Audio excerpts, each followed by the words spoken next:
Let me start out by introducing myself. I'm Sergeant David Burston. I'm with the Indiana State Police. That's probably pretty obvious by the uniform I'm wearing. I've been a police officer for the state police for about 13 years, just a little less than 13 years. And I also was a city police officer in Santa Monica, California for 2 years, and a military police officer in the U.S. Army for 3 years. So add it all up together, it comes up just shy of 18 years of law enforcement experience in different parts of the country.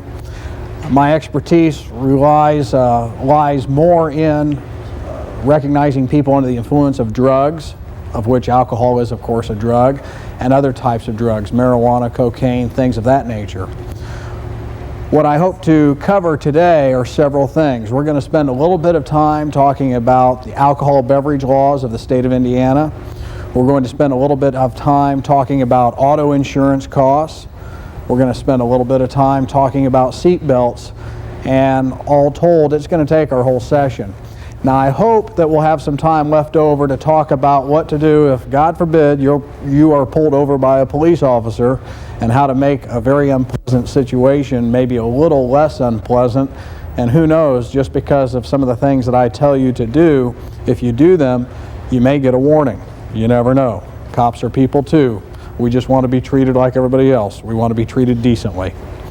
So with that, let's go ahead and start. If you take this handout that I gave you, if you look on one side, it says rules of the game, and if you turn it over, you'll see that there is a coupon there, and that's good for some order of breadsticks from Papa John's, and it's good until the end of January. So you've got a little bit of time that this coupon is still good. If you take this like a book and hold it with the rules of the game facing you and go to the first fold and open it up, it'll be all orange with black across the top. That's what I'd like everybody to open up to, because that's what we're going to spend our first few minutes on. Everybody find that part of it? It'll be black across the top, orange on the bottom. First thing we're going to talk about is what's on the lower right page, where it says infractions, misdemeanors, and felonies. I want to give you a miniature law class. In Indiana, there are different types of violations.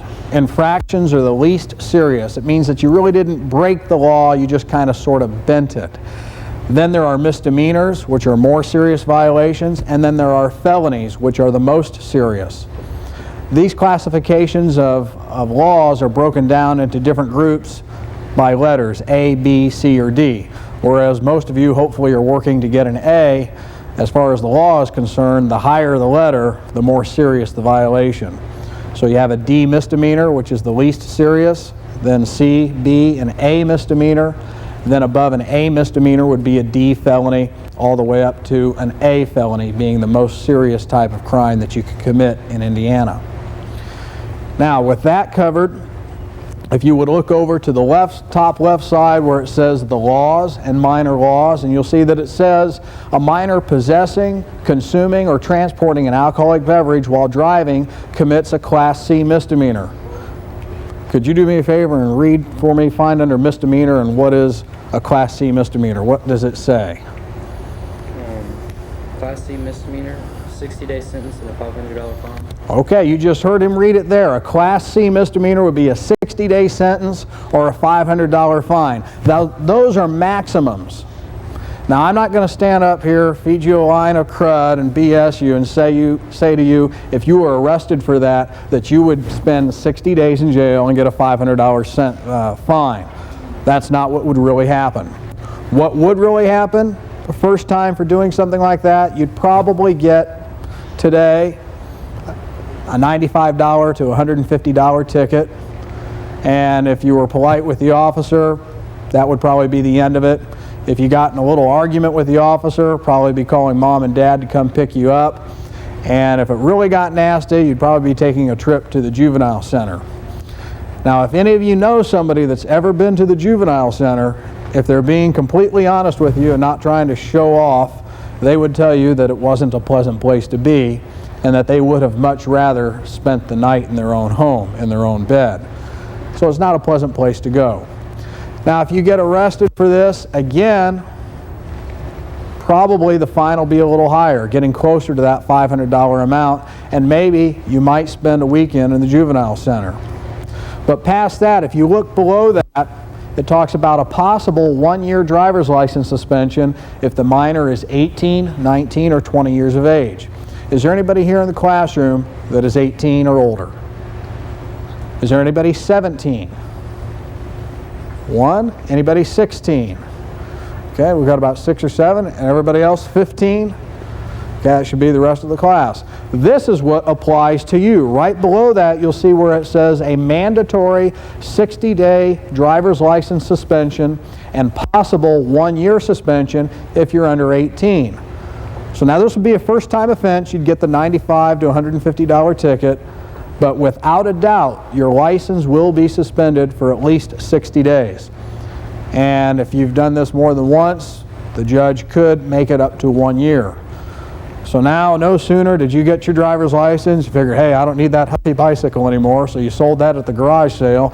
Next thing you know, your license is suspended for transporting or consuming alcoholic beverages, and your ped's on keds. No place to go. Out there hitchhiking for a ride. So hopefully this doesn't happen to you. The next point I want to talk about right below that, it talks about a person furnishing an alcoholic beverage to a minor commits a Class C misdemeanor. What we're talking about here is, let's say that you know somebody that's 21 years old. You convince them, hey, go in and buy me a 6-pack, come out and give it back to me. And they do that, and they get caught doing that. That's the violation for them, for providing alcohol to somebody underage. Plus, then you're going to have the violation for having it. Right below that, it talks about a minor present in a tavern or bar. That's pretty much a no-brainer. I don't think we need to spend a lot of time on that. If you're under 21, you shouldn't be in the bar. Below that, it talks about a minor attempting to purchase an alcoholic beverage using fake identification, or who possesses such identification commits a Class C infraction with a 1-year mandatory license suspension. Can you read for me what a C infraction is? It's going to be over on the right page. $500 fine plus court costs. A C infraction is a $500 fine plus court costs. Notice there's no jail time associated with that. Remember, I told you infractions is kind of like bending the law, not really breaking it, so they just dip into your back pocket. First time offense, are you going to get a $500 fine? No. It's going to be around $95, $100, $150. Repeated offenses are going to get you closer to that $500 maximum. Now, how many people here are planning on getting a fake ID? Nobody? One. We got one person. Okay, we got one honest person. Well, maybe all of you are honest. The rest of you aren't planning on getting one. Now, when I got my driver's license, it was a lot easier to alter it because it was paper. I could take an eraser, erase what was on there, drop it down on a typewriter, type in whatever I wanted, and make it look pretty good. Now today, your driver's licenses are laminated. And even the most rookie, stupid police officer can tell if that's been pulled open and you've tried to erase or change something or put in a different photograph or whatever, and then try to seal it back up. It's pretty obvious. Now there's another safety feature with your driver's licenses that you'll eventually be getting that help bar owners, police officers tell whether you're over 21 or under 21. If you know what that is, raise your hand. What is it? The background, blue or red. Can you tell me which is which? So the red one is for if you're under 21 and the blue one is for if you're over. That is correct, and you receive the very first Indiana State Police official keychain for you to keep. Okay. There's the difference. If you're under 21, you're going to have the red background. When you're 21 or over, it's going to be the blue background. Now most of you are getting your driver's license when you're 16, and how long is a driver's license good for in Indiana? 4 years. So it's going to expire when you turn 20. You'll go get your new license, and it's still going to have that god-awful, terrible red background. Then 1 year later, you're going to turn 21, and you know what most of you are going to do? You're going to lose your license and go to the license branch and say, I lost my license, I need a duplicate. They're going to say, sure, $6, and then you'll get your blue background because you won't want to have to wait till you're 23 to get it. Because you wouldn't want to go around when you're 21, 22, 23 years old still with that red background, not cool, so you'll go get the duplicate license. State's happy to do that. More money for them. Maybe it's all a big scheme. Now, who's 17 in here? Okay, see, you're going to be all right. When yours expires, you'll be 21. You won't have to pay that extra $6 now. Okay. Right below on the bottom left, you'll see in the bold print where it says open container laws. A driver consuming alcohol commits a Class B infraction, having at least 0.04% of alcohol in the blood and an open container. And if you look at the B infraction, now we've gone from a $500 fine and court costs. A B infraction is a $1,000 fine maximum plus court costs. Again, first time offense, $95 to $150. Repeated offenses are going to get you closer to that maximum amount. You look over to the right side of the page, we're getting to the more serious things now. Impaired driving laws. A driver having at least 0.10% of alcohol or a controlled substance in their blood commits a Class C misdemeanor. If the court deems that you're intoxicated, that becomes an A misdemeanor. God forbid you injure somebody, it's a D felony. And if you kill somebody, it's a C felony. Right here, could you read for me what the C felony is? Says 2-year to 3-year sentence and $10,000 fine. A C felony is a 2 to 3 year sentence and a $10,000 fine. Let me ask you something. Is this a good friend of yours here? Yeah. It is? Okay, now even though he's a good friend, let's pretend that you just kind of sort of know him. Matter of fact, let's pretend you don't know him. He kills you in a drunk driving accident. Okay, you're dead. He lived though. You're able to look up from heaven, because hopefully that's where you're going, and you're looking down, watching everything that's happening at court, and he gets the mandatory sentence, 3 years in jail, but you're dead. You think that's fair? No. How many people think your life is worth more than 3 years of somebody else spending time in jail? I'd have to agree with you. But that's what the current law says. Now, if you killed 2 or 3 people, you get 3 years for each of them. So, you might spend 9 years in jail. But something else you need to know, do you think somebody would really spend 3 years in jail? You get 1 day credit for every day you're in. So your life isn't worth 3 years, it's only worth a year and a half. That's what the current law says. Something to think about. Now let's imagine that you two do know each other. He kills you, you guys are best of buddies. He's not going to, more than likely, he won't spend any time in jail because the court figures that he will be remorseful. He'll feel sorry for killing you. He'll have to live with that the rest of his life, and the court may think that that's punishment enough. Is that a good deal? Nope. Well, I have to agree with you. I don't think it is either. So that gives you a few things to think about there. Now, we've touched on a couple of things that I want to expand on a little bit more. One of them was we talked about the limits. Tell you what, that marker doesn't seem to be working very well. We're going to try a different one here. There we go. What does 0.10% mean? Percent of alcohol in your body? What were you going to say? It's the Indiana limit. It's the limit in the state of Indiana for drinking and driving. Well, you're pretty much on target here. This is a legal definition. This is what the Indiana legislature in their infinite wisdom has said, hey folks, this is the limit for drinking and driving in the state of Indiana. If you're over 0.10% and you're driving a car, you're wrong and you're going to go to jail. Now, if you walked up to a legislator and said, excuse me, Madam Legislator, or excuse me, Mr. Legislator, could you please tell me why that limit is set at 0.10%? If that legislator was being completely honest with you, they'd probably say something like this. Well, I really don't know why it's at 0.10. 10, it's a nice round number. It's an easy number to remember. That's what most other states are. That's probably why we're that way. Yeah, because it's an easy number to remember. The fact of the matter is that until about 5 or 6 years ago, most states in the country were 0.10%. 12 states that I'm aware of have reduced the level to 0.08%. So almost 25% of the country has started to move it lower. But now we still haven't really answered the question, what is 0.10%? I'd like you to imagine, does anybody know what I'm doing up here? Making dots in a circle. Oh, that's pretty much specifically. Making 10 big circles and one side of the circle. Hey, you're getting closer. Now, imagine that we're looking at blood under a microscope. Now, you're going to have to use your imagination. The little red dots, imagine, if you will, that there are 9,990 dots up there, and that there are 10 large red dots, which in fact there are 10. This is what 0.10% is. That means there is 10 parts of alcohol within 10,000 parts of your blood. Does that sound like a whole lot? Honestly. Really, it doesn't. It doesn't sound like a whole lot. 10 parts of alcohol in 10,000 parts of blood. That's what 0.10% means.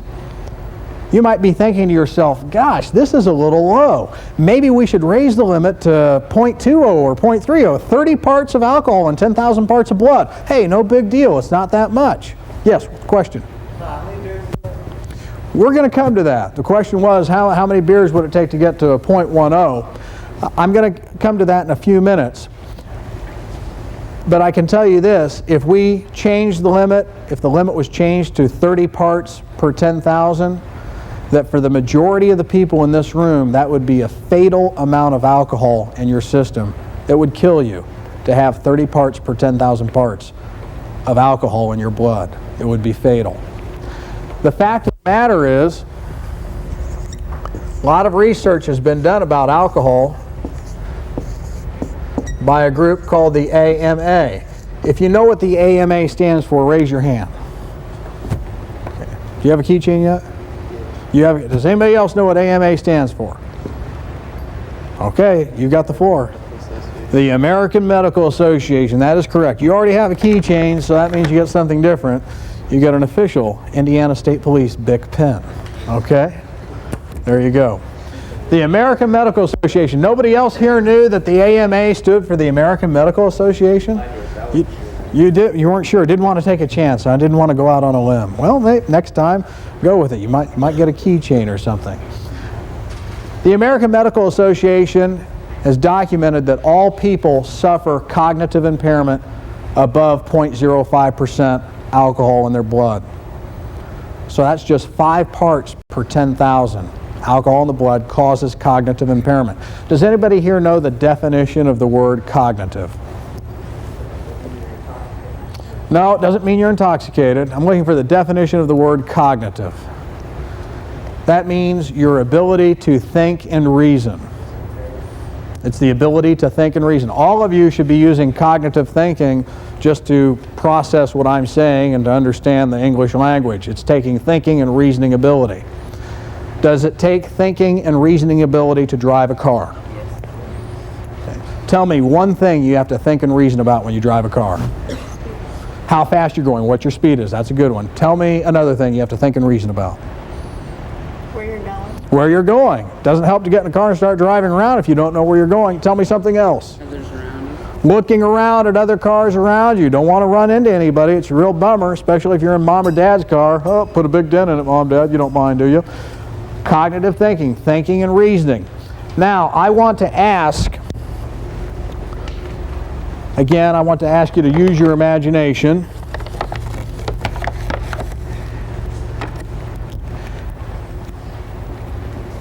And I want you in your mind to think about the first time you got into a car, that you get into a car that you have never driven before. And before you turn the key, there are 4 specific things. There are many things you should do getting into an unfamiliar car. So there are 4 specific things that I'm looking for that you should do before you even start the car. Who can tell me one of them? Yes? Put on your seat belts and make sure everybody else has their seat belts on. Tell me a second one, please. Check your mirrors, make sure they're properly adjusted. Oh, that was a bad throw. Sorry about that. You want to be able to see around you and beside you where you're going. Adjust your seat. Adjust your seat. You don't want to be too close to the steering wheel or too far apart. Now, we've gotten 3 in a row, the 3 easy ones. Now, this is where I start hearing some weird stuff sometimes. Go ahead. What do you think? Check where the gauges are and what kind of car it Have you been in one of my classes before?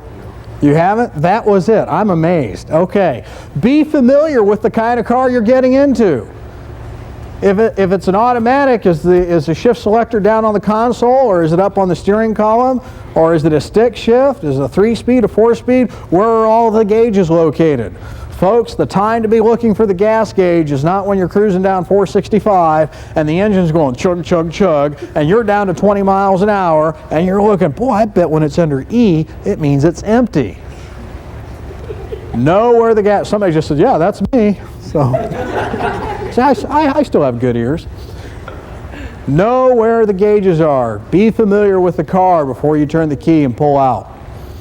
Everything we just talked about right now all took cognitive thinking and reasoning to think about those points. We are always, your entire adult life, you're going to be thinking and reasoning, hopefully.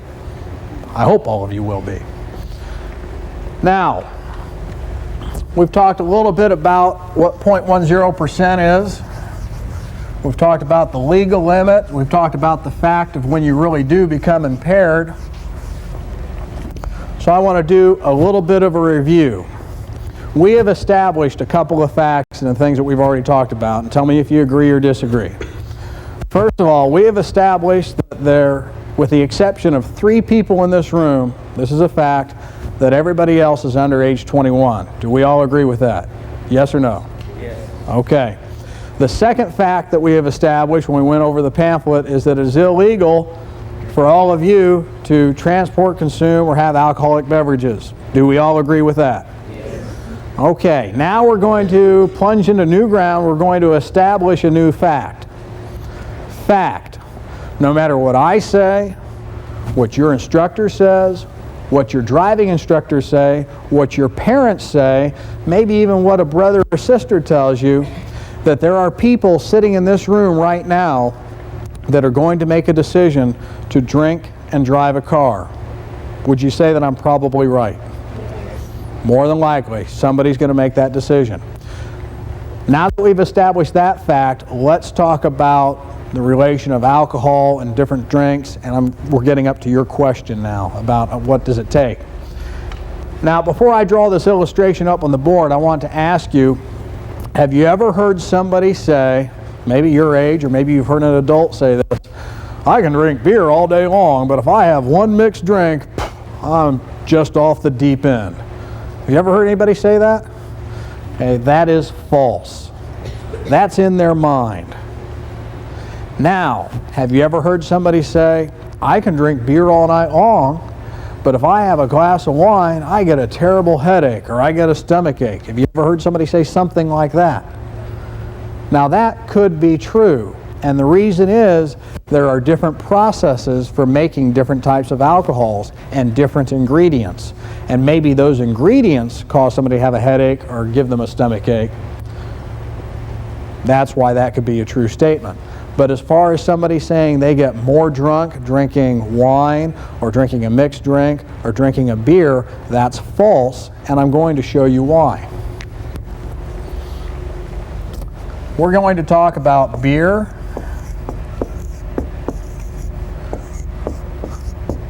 liquor, and wine. What's the size of a beer can? How many ounces? What's it hold? 12 ounces, just like a Coca-Cola can, okay? There's 12 ounces in it. What's the alcohol content of beer? Does anybody know? 10%? No? 5%. It's about 5% on average. 5%. What's 12 times 5? Everybody. 12 times 5? 60. Okay, a few people know how to multiply. Okay. Now, if we take a look at liquor, if you're out with mom and dad one night, or they go to a restaurant and one of them orders a Jack and Coke, how much Jack Daniels are they going to get with their Coca-Cola? 4 ounces. That'd be more than a double. They're going to get a shot, and a shot is typically 1.5 ounces. You're going to get about 1.5 ounces. What's the alcohol content of most liquors? And when I'm talking about liquor, I'm talking about Jack Daniel's, Southern Comfort, vodka. It's around 80 proof. Most of them are right around 80 proof. Now from proof, how do you get alcohol content? Divide it by 2. If you take the proof, divide it by 2, it gives you alcohol content. 80 divided by 2 is 40% alcohol. What's 1.5 ounces times 40? 60. Okay, we're getting a common denominator here. Now if we take a look at what, now before I go on, let's come back to the proof issue here again. How many people have ever heard of Bacardi 151 rum? Who knows what the alcohol content of that is? If you think you know, raise your hand. Yes. 110. Now there's a hint here. Bacardi 151 rum. What is the alcohol content? No?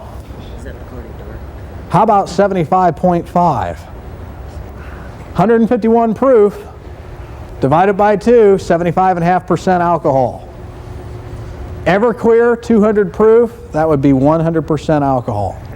Now if we take a look at wine, most wine glasses, if you fill it to the brim, you get 6 ounces of wine. You're walking around your neighbor's house, sloshing wine all over their carpet, kind of ticks them off. So most people don't fill it all the way to the top. They fill it about 1 finger below the top of the glass. That would give you 5 ounces. What do you think the alcohol content of wine is? 12%. Why do you think it's 12%? I know what you're going to say, because 5 times 12 equals 60. Well, that's really not the reason. The answer is 12%. If wine is fermented past that point, then it gets a vinegary taste. Most people don't drink vinegar, so that's why they don't make wine that much higher. Now you can get fortified wine, and a fortified wine is after the wine has been made, they take alcohol and then add it to it. That would be like Mad Dog 2020, Night Train Express, other quality brands like that. They can have higher alcohol content if it's added to them.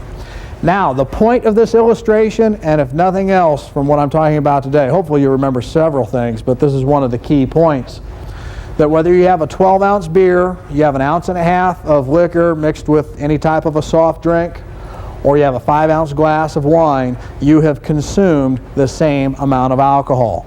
A drink is a drink is a drink. It doesn't matter. That's why the statement, when somebody says, I can drink beer all night long, but if I have one mixed drink, I'm over the deep end, that's in their mind.